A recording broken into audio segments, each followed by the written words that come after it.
Hello, I'm Mark Jacobs, and I'm actually um, had a morning of channeling, quite busy.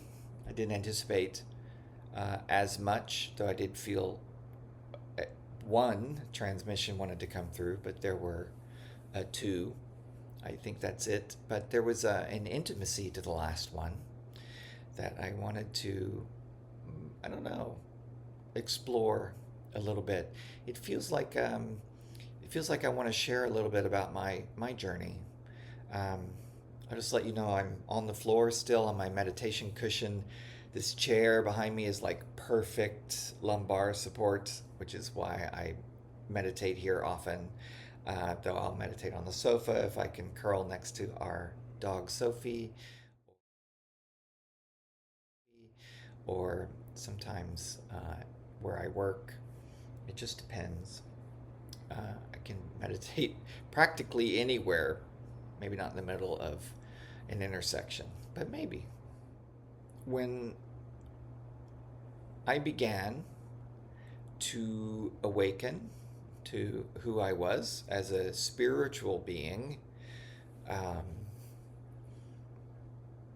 as well as a human being, in 1987, um, during the harmonic convergence.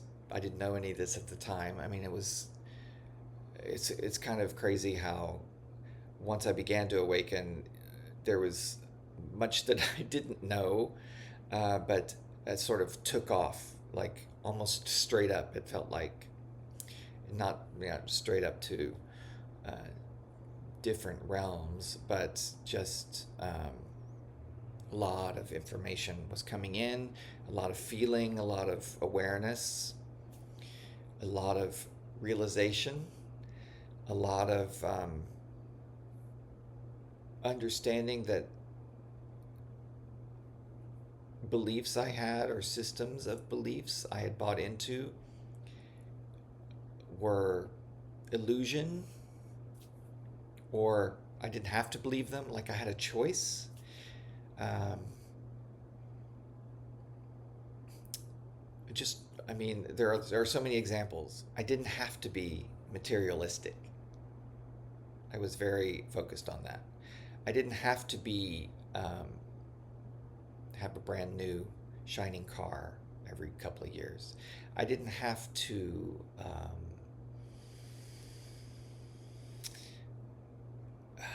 have the right partner.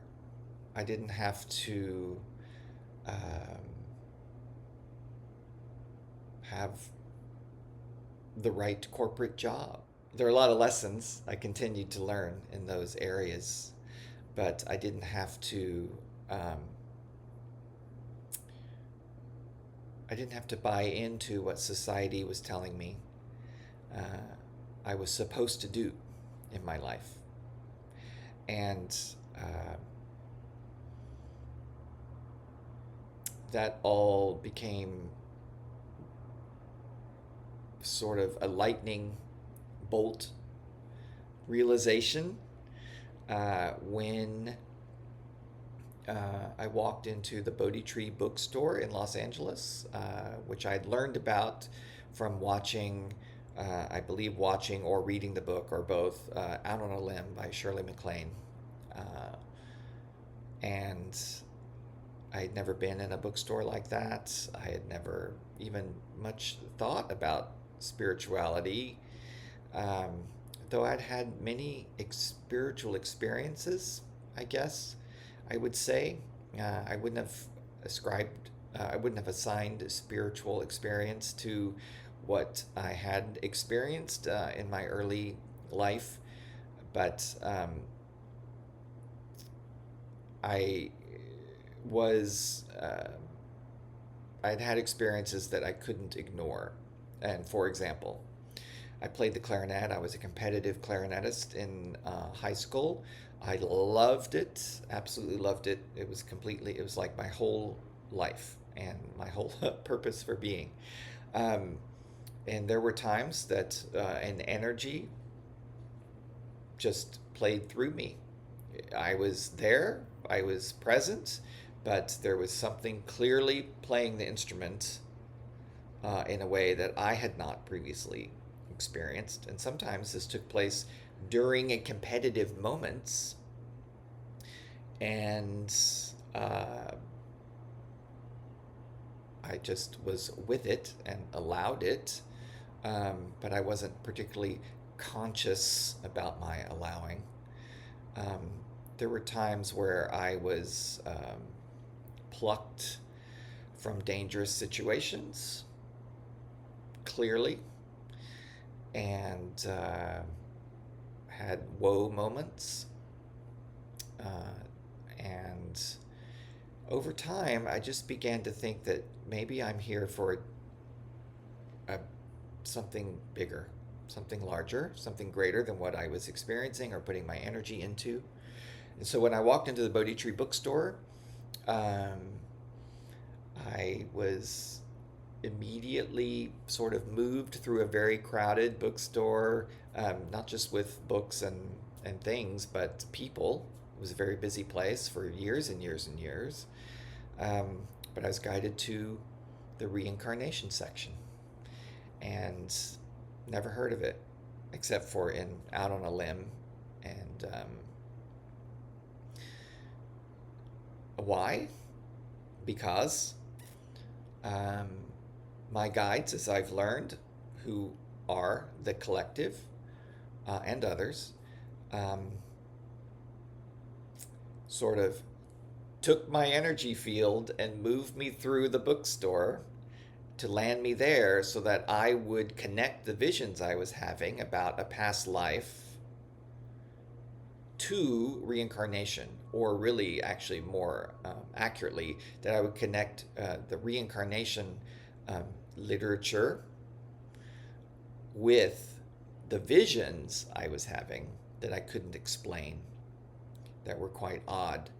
But those visions would, for a couple of years before even arriving at the bookstore, so around 1985 or 6, as I was leaving college and moving to Los Angeles, these visions would just literally um, pause me in my tracks. I felt nearly frozen. I wasn't driving, fortunately, in any of these, but sometimes they would happen at the gym. They would often happen in the shower, at the grocery store, and I literally felt like I couldn't move. And the more I had these, I understand now that there was a big shift in energy. There was a sort of an influx of energy that my body was assimilating or integrating. I couldn't identify that at the time. Um, but these moments, uh, I began to naturally, intuitively sit with, and they would go on for a little bit longer, and they would become, I wouldn't say clear, but there was clarity about them. And so to make a long story short, I spent 4 hours in the Bodhi Tree bookstore the first time, reading all about reincarnation and past lives, and began to think, these visions, I'm in London in these visions. It's about the 1880s, something like that. I can see that I'm dressed in that kind of style at the time. The people around me were souls or friends I recognized from my life at the time, but not in their facial features, but in their energies. They didn't look like my friends, but they were definitely them. Their souls were in that incarnation with me. So after enough time passed, I was guided to go, after actually, I was guided to go to a channel in Los Angeles. I'd never heard of channeling, um, but a friend who I knew briefly was going, and I said, huh, Can I go? And he said, let me find out. And so he did. And the gentleman who was the channel, uh, Stephen Hewitt was his name. I don't know if he is still alive, but I have been to him over the course of about 30 years, several years apart. He said yes, and so I could only observe, and so I did, and I was fascinated, and I went back for my own session. It wasn't cheap, and I didn't have a lot of money back then, but it was worth it. It really wasn't about the money, but he had been doing it a long time, and he deserved to be paid for his service, of course, as we all do. So I did, and I went, and I learned about this past life, not because I prompted the channel, but because it was just time for me to know about it.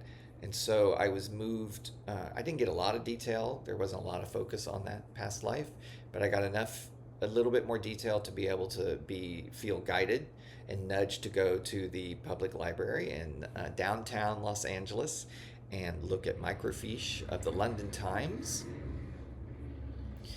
and the 1880s. And there was something about, I could identify the London Town Council before I got there as part of these visions. And I turned the page, so to speak, at the library, and there was an article about abolishing the London Town Council in the late 1880s. I think I still have a printout of that article, or that page. And that was what the vision was about. I was part of the London Town Council, and we were abolishing the London Town Council because things were moving on. It was no longer viable, and I was around a table with other men at the time, and there was a party going on in like the parlor outside of this room, and in that moment we decided that it would be abolished, and it was reported the next day in the London Times. I couldn't believe it at the time. I mean, I did believe it very deeply, but I couldn't believe that this string of guidance, that this intuitive sense that was developing in me led me quite literally to a place of understanding, of revealing, but it was so profound I couldn't ignore it. And that's often what happens, is these moments occur that we cannot ignore. When I got sober in 1989, just 2 years later, a voice who I believe now was part of the collective said, "Mark, you're an alcoholic. Get help." When I couldn't pass out the night before, which was my normal thing.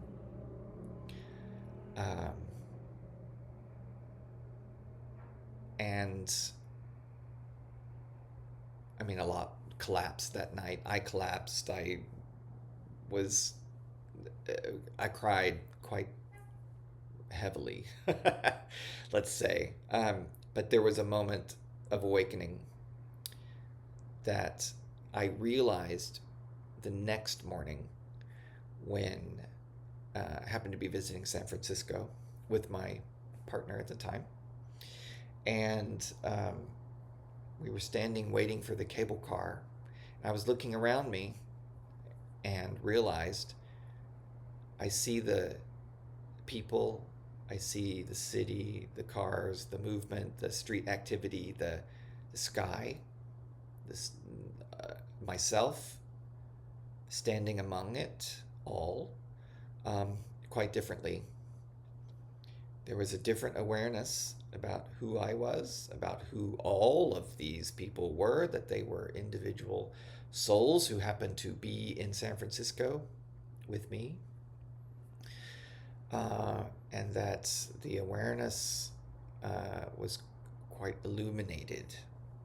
It's very different. I knew everything for me had changed in that moment.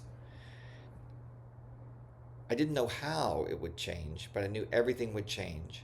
I also knew that the desire to drink, which I was able to by going to Alcoholics Anonymous, thank goodness for Alcoholics Anonymous, for years and years and years. What a place of love and compassion and joy there in LA. But what I learned was, I knew it, but I couldn't put it into these words until I began to go to meetings. The desire to drink was lifted at that moment of hearing the voice say, Mark, you're an alcoholic, get help. And then in that continuous moment of realizing everything had changed the next morning. Also, I was not hungover, which I couldn't figure out. I should have been. And I was tired, but I was also quite peaceful. So there are moments like this that have happened for me that have moved me on my journey. Moments I can't ignore. Moments I am called to accept and integrate. But really, it's not even an active. It's not a forcing. It's not an efforting. It's really an allowing. So accepting, yes, but allowing myself to be different than what I had been just moments before. That a spiritual awakening was happening, has happened and continued since. And if you had told me that I would be a vocal channel at this point in my evolution, at this point in my life, which at 63 is, I'm entering maybe the last third of my life. I never would have believed that. Not that the nudge wasn't there before, not that I haven't felt what I now know as the collective before, in writing, in music, in painting, in meditation, in talking through me when I used to do talks many years ago. Not too many, but even in my work as an accountant, clarity, when I asked for it, was often there. I would say always there. And so this has continued. I'm not special. Everyone has these, can have these. Everyone is called to awaken now or at any point. But now it seems ever more important for more of us to do so and to collaborate as we move into a shift, a collective shift on the planet, to a different way of being on the planet with ourselves and with each other. So here I am channeling, and I began vocalizing at 1:38 a.m. on March 5th, 2025. It had been building. It wasn't anything unusual because I would have conversations with my guides in the middle of the night or at other times for a very long time. But I was guided to record them. So I opened my laptop, sat in my bed, and just let whatever was wanting to come through come through. And it hasn't stopped since. Um, uh,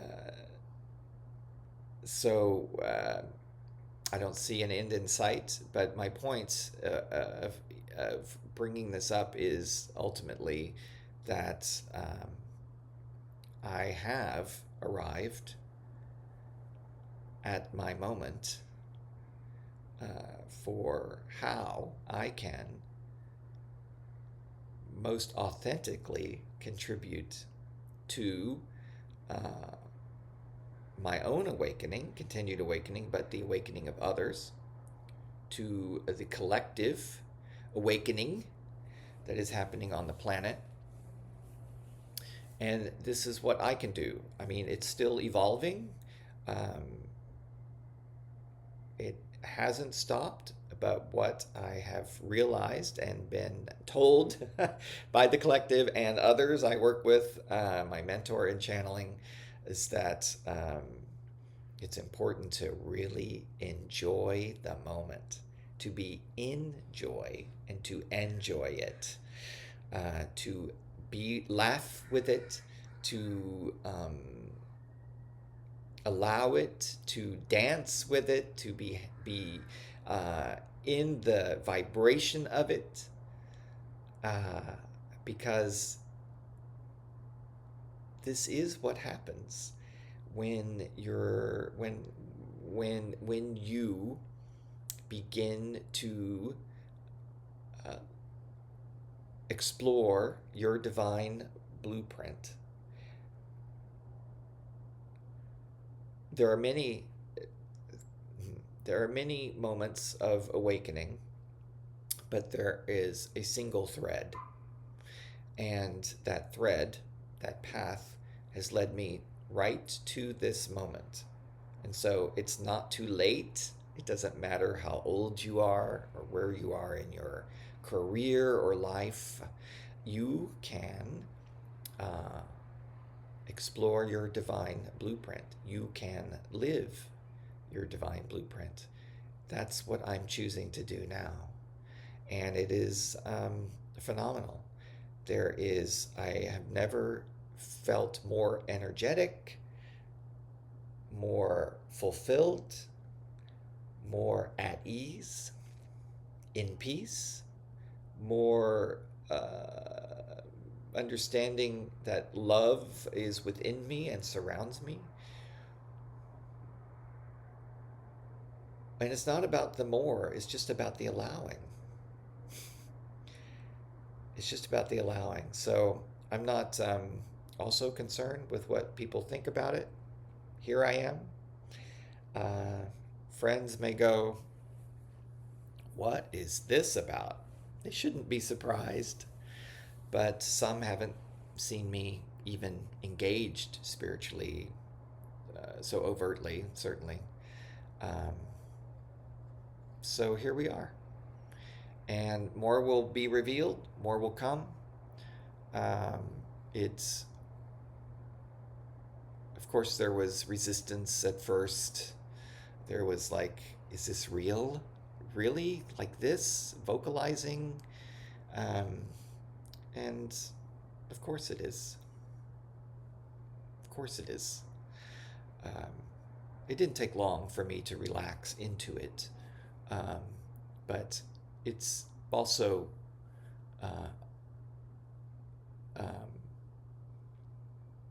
satisfies my curious nature about my higher self, my soul, my lifetime, my divine blueprint, what occurs, life between lives, past lives, though I don't spend a lot of time there, and that's not what this channeling is about. But it's a fascinating experience to wake up energetically, soulfully, to align in the whole of who I am, which has always been there, to do so mindfully, and to be unafraid to just be who I am, my authentic self in the world. All right, so I think that's enough of sharing for me. It's just a piece of me that I didn't know what I wanted to share exactly, but it's just was a nudge to share a bit more about myself and my journey, because we all have them, and I want to hear about yours. And if I can assist you on your journey, please let me know. You can reach out to me here on my YouTube channel, or when my website is up and running in September or fall of this year.